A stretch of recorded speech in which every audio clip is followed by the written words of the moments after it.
Hello guys, so samahan niyo ako pumunta ng IKEA. Dito lang yan sa may Jabal Ali. Meron kasi ako in-order online na mga naka-sale tag 2 dirham, 3 dirham. And then kailangan ko siyang kolektahin.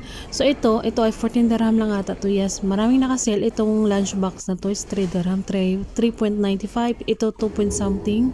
Nakabili ako ng tatlong ganito online. And then ito yung mga garbage, mga basurahan.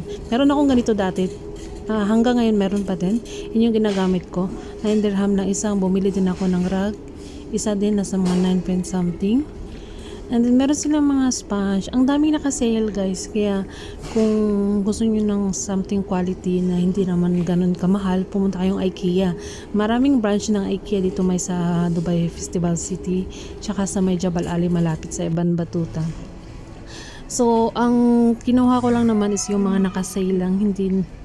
Hindi na ako bumili ng mga mamahaling gamit.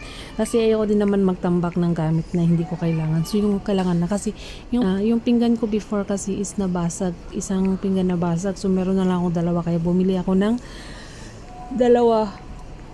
Tsaka yung watch kasi is sira na din yung watch before kaya bumili din ako ng another one. So tumagal din siya ng 3 taon, no?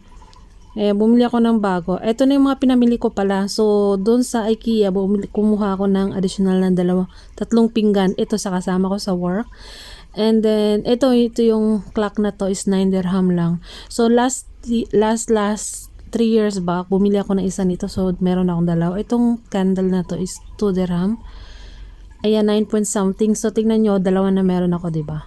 Kasi ito yung dati ko pa, kaso hindi na siya nagana kasi nahulog. Tapos kinagat-kagat ng pusa yung parang niya. So ayan, old and new. So it's time for a change, ganun. And yeah, so mga nabayaran ko sa online is 60 dirham. Ito na yung rag na sinasabi ko sa inyo. Kasi nga naglilinis ako ng kwarto. So ito yung mga pang-dispose ko na kung baka may gustong kumuha. Plansya, nagana pa yan guys. Mga hindi ko lang talaga ginagamit. Baga nakatambak lang siya na never ko talaga nagamit. And ito yung binili ko sa online pala, yung nasa box. Yung nasa bag naman, iyon yung binili ko doon mismo sa IKEA. So, as I have said, meron akong itong adhesive na roller para sa buhok ng pusa, tsaka sa buhok ko na din. And then, fitted sheet din pala para sa bed kasi kailangan kasing size nung mattress na meron ako ngayon. So, bumili ako dalawa. Nakasale lang siya, 29 dirham sa online. And then, ito yung pang cover ng microwave kasi pag nagpapainit ako, natalsik dyan sa loob ng microwave pag hindi mo natakpan. So, kailangan may cover para hindi na panay linis. Ganon lang naman siya. Katulad siya ng client ko before, may ganyan din. And then, yes, nagdobli nga yung pinggan na nabili ko.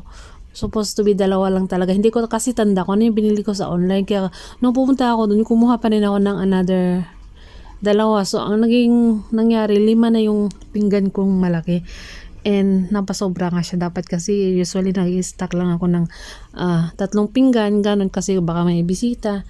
So ngayon meron na akong 5 plus 2, so 7 pinggan na, which is kaya ang isa nito binigay ko dito sa aming katabing kwarto. Isa lang yung binigay. And then share ko lang din sa inyo na today din meron akong nakitang post sa Facebook na sabi niya is free balcony set daw. So nag-message ako doon na pwede bang akin na lang yung balcony kasi nga balcony set kasi nga may balcony ako, kailangan ko ng table at chair. So nag-reply siya kasi nga daw parehas kami taga Cordova, I mean taga Cebu. Kaya thankful ako sa kanya kasi binigay niya sa akin yung balcony. Papakita ko sa inyo after the end of the video. And then sa may DIC yung location nung may-ari. Kaya ito na pala guys. Ito nadala na siya in just one day. Meron na tayong balcony set para sa ating balcony. So maganda ito pang winter guys. Ayan, di ba ang titibay kasi sabi nung may-ari dito is nagtatrabaho daw siya sa Danube. Kaya marami daw siyang gamit or appliances or furniture na galing sa Danube. Kaya sabi ko next time kung may mga bibenta pa siya, i-message niya ako.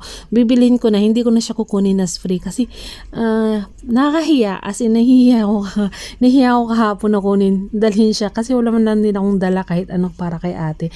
So thankful din naman ako sa kanya na na-meet ko siya ganun and binigay niya sa akin to. Tapos meron na tayong set dito sa balcony. Di ba ang ganda, bagay na bagay sa balcony. Yun lang guys, thank you for watching, bye!